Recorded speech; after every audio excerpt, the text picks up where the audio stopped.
Hello and welcome to my session. My name is Dr. Akbar and today I would be dealing with the topic on Introduction to NEBOSH Certificate Level Examination. On completion of this module, you should be able to understand the following. Introduction to the NEBOSH General Certificate Level Examinations. Here I'm going to give you a brief about what is a certificate level examination and what is a diploma level examination, just a brief. The qualification structure, how the NEBOSH IGC course has been divided into how many modules and how many papers are there in the examination. This I would be giving you a brief. Qualification progression, that means after you have completed your NEBOSH International General Certificate course, what is the next course which you can do? Because this is what most of the delegates they would be asking us. Qualification level and the number of credits that are available. Examination and assessment preparations, how you are supposed to study and you need to prepare for your examinations. Qualification techniques or examination techniques, how you what are the techniques you need to follow to crack this paper easily. Dealing with the examinations, and then special circumstances. I would be doing all these topics right now. So now the portion which we are going to do is Introduction to NEBOSH Certificate Level Examination.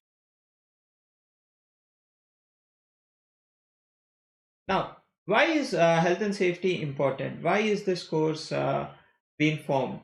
Okay, this course is actually a UK based qualification, but however, this course has been utilized internationally, and most of all the organizations nowadays they say that, oh, do you have a NEBOSH International General Certificate course? If yes, then they would be selecting you for an interview. If not, your CVs are going to go into a trash. This is like a basic key requirements nowadays. The approach in this qualification is designed as to how you can improve the health and safety of an organization. This we will be studying in this entire course. Advice on the main duties of health and safety in the workplace. What are the main duties of health and safety? This we would be doing down in the next future sessions. Help their organization to manage the contractors, because every industry you would be having various contractors in the organization. So how you can manage your contractors in a workplace. Working with the health and safety management systems, you have various types of management systems. One is ISO 9001, which is famously known for the quality management system. The second one is ISO 14001, which is for the environmental management system. And finally, the last one is 45001, which we would be using it for health and safety management.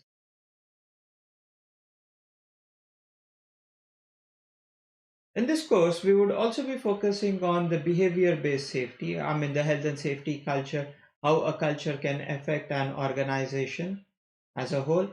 What are the 5 steps of risk assessment? Because risk assessment is one of the key important topics used in every organization. How to recognize the workplace hazards and its impacts, and how you can control them. Because just identifying the hazard is not sufficient. End of the day, you need to give up appropriate control measures. And how to develop a safe system of works, that is known as the permit to work system, the job safety analysis reports, how you can prepare them, or the safe operating procedures, how you can develop them. All these topics will be covered in the NEBOSH International General Certificate Level exam. The qualification structure. The NEBOSH IGC course is divided into 2 units. Okay, and both the units are mandatory for you. Unless and until you qualify both the units, you cannot get your certificates. Now there is a choice. Some students, if they want, they can write down both the units at once. That means both the papers at once, and they can qualify the examination and they can get their final certificate. But as a trainer, I have been delivering many batches, and I usually recommend you to go down with one unit at a time, because once you have qualified paper number 1, then you can go down for paper number 2, and once you qualify both the units, you will get your final certificate. The unit IG1, that is the management of health and safety. The IG1 is a taught unit. That means you have to attend the classes, or you can even go for a distance learning or e-learning as an option, which you are doing it right now. The examination for this particular paper is actually for 2 hours, and people who are from India or non-native English speaking countries, they can give the examination for 2.5 hours, provided they bring a bilingual dictionary. Now this IG1 paper, the management of health and safety paper, you would be having total 11 questions. The first question, which is a 20 marks question, this question is actually divided into multiple sub questions. And then you have 10 8 marks questions. Now again, 8 marks means you would be having a split of two questions again. Now this is not an open book examination. Many delegates, they keep asking me, sir, is NEBOSH IGC an open book exam? No, this is not an open book examination. You need to study, you need to memorize certain things, and then you need to come down for an exam and give your examination. And all the questions are compulsory. There are no choice in the examinations. And finally, the scripts are marked directly by NEBOSH. A sample mock examination questions are being provided in your e-learning. The Unit 2 paper, that is again a risk assessment topic. Again, this unit also you need to attend the classes, or you can also go down with e-learning as an option. But even though if you go for an e-learning, it is better to consult with your trainer. Assessment type is a practical assessment. You'd be having a forms which would be given to you, and you need to just prepare for your risk assessment by going down to a work site, identify a couple of hazards, prepare your report and submit it to the course providers. Usually the assessment time is for 3 hours. Okay, that is the time which you need to take, maximum time you need to take to complete your assessment reports. This report can be prepared after you have studied all the IG2 elements. That means your paper 2 elements. The practical assessment can be carried out in your work locations or any of your friends' location. You can take their permission, and then you can do your project report, and finally you can submit your report to the examiner or the course provider, and the course provider directly uploads the paper to NEBOSH. Candidate scripts are marked externally. Okay, that means the NEBOSH certified examiners are going to evaluate the reports. A sample risk assessment report is provided to you in your e-learning portal. Qualification progression. Many delegates, they keep asking me, sir, I have completed my NEBOSH International General Certificate. What is the next course which I'll have to do? So the choices, you can either go for NEBOSH International Diploma, because IGC is a level 3 qualification and diploma is a level 6. It is always better to go down for a higher level qualification. You can also go for NEBOSH International Technical Certificate in Oil and Gas Operational Safety, NEBOSH International Fire Certificate Qualification, NEBOSH International Construction Certificate Qualification. You can also do this. Qualification levels. NEBOSH International General Certificate is a level 3 qualification.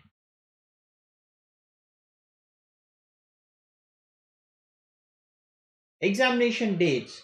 The course provider has a right to decide upon any date Depends. It usually depends upon the number of delegates who are available, or if there is a client requirement. Yes, we can book an examination on a specific date. And NEBOSH are also conducting examinations on standard dates. They are in the months of March, June, September, and December. And usually we book all the examinations on these standard dates. Examination results and gradings. The unit 1, you need to get minimum of 45 marks to qualify the course. And unit 2, there is no minimum pass mark. It is either you pass or you fail. Okay. The guidance is being provided in your e-learning access. A pass must be achieved in both the qualifications. Both the units. Unless and until you qualify both the units, you cannot get your final certificate. Examination techniques. Examination techniques, you need to remember the following points. Examination, we usually feel that it is a complex thing. Okay, but the success simply depends upon you are scoring at least average marks in each and every set of question. So how you can achieve this? Once there is a question being asked, try to understand the question in your own words. Read the question very clearly. Try to understand what the examiner is looking for, and then set your ideas. And then once your ideas are formulated, then you start presenting it in your examination papers, because that is the key for the success of the paper. If you have a bookish knowledge, or you have studied the course book very clearly and thoroughly, you can also use examples quoted down in your course materials. If you have work related experience, you can also use that, and you can write down your ideas, and you can complete your examination answer.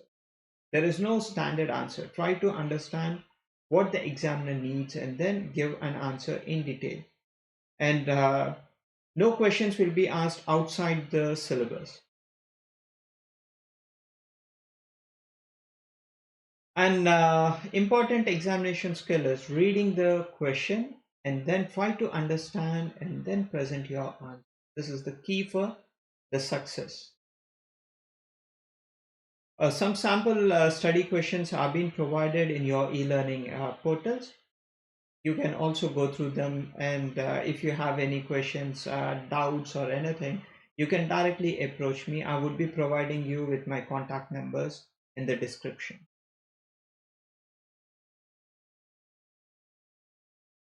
A common failure point for most of the delegates, what they do is they get carried away with the question. Try to focus on the marks that are being awarded.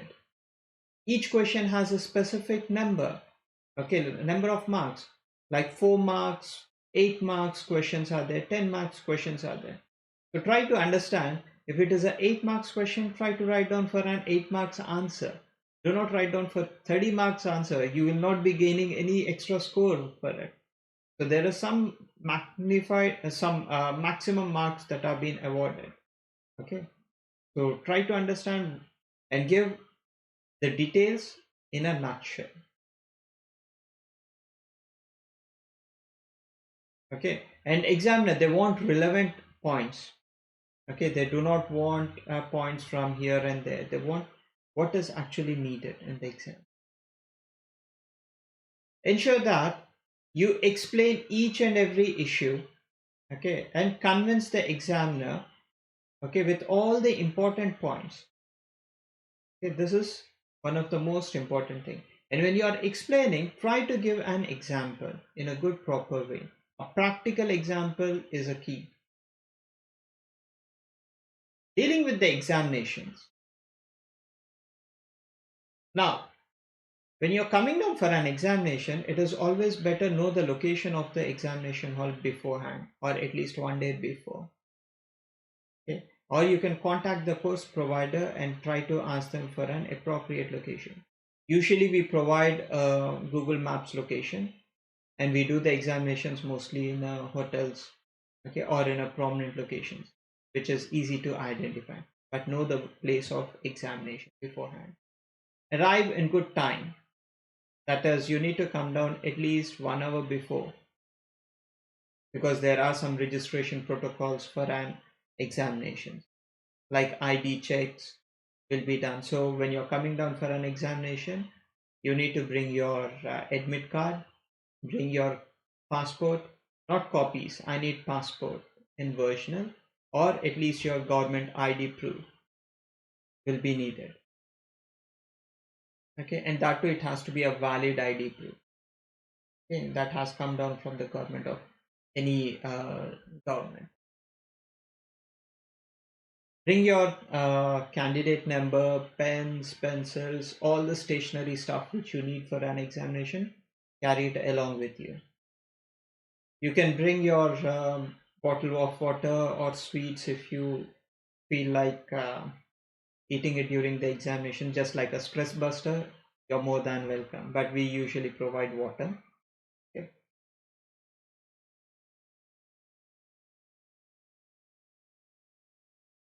Now, NEBOSH, it's never going to penalize any student for wrong spellings or wrong grammar.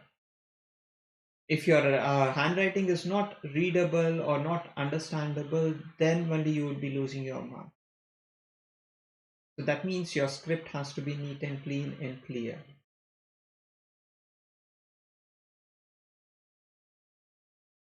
As I said, marks will be lost only if the handwriting is not understandable or not readable.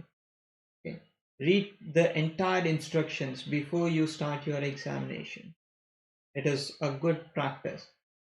Okay. The instructions are usually given on top of your question paper as well as on the answer booklet. Okay, check the name, check the student number. Okay, if there are any problem with the name or anything, you can write an email to the concerned course provider and you can get your name corrected out.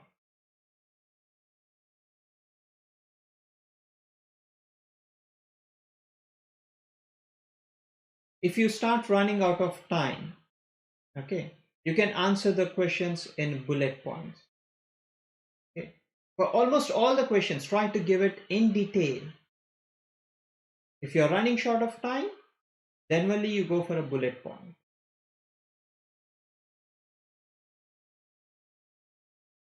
Try to remember the points which I've already explained you. Special circumstances. Candidate who believes that there has been a certain family tragedy or family problem, or maybe someone, maybe you are met up with an accident or you were hospitalized. There could be certain situations where you might not have studied properly. For all these type of situations, okay, you can approach NEBOSH or your course provider asking for a special consideration. Okay, but there are certain forms that have to be filled up. This was the summary of your course. Okay, what we have studied so far. We have given you a brief about the introduction, what is the qualification structure, qualification progression, the level of the qualification has been given to you. I've explained you examination assessment, how you need to um, understand the question beforehand and how you can prepare your answer. That the key point was read the question very clearly, understand in your own words, and then give your answer. Examination techniques we have discussed. That means know your location of the examination, where you're coming down, how you are supposed to deal with the examination, and any special circumstances or any kind of issues that have happened, you can also discuss. If you have any questions, you can straight away send an email to me or any of my members in the team, or you can send an email to info@akbarhsetraining.com. Thank you.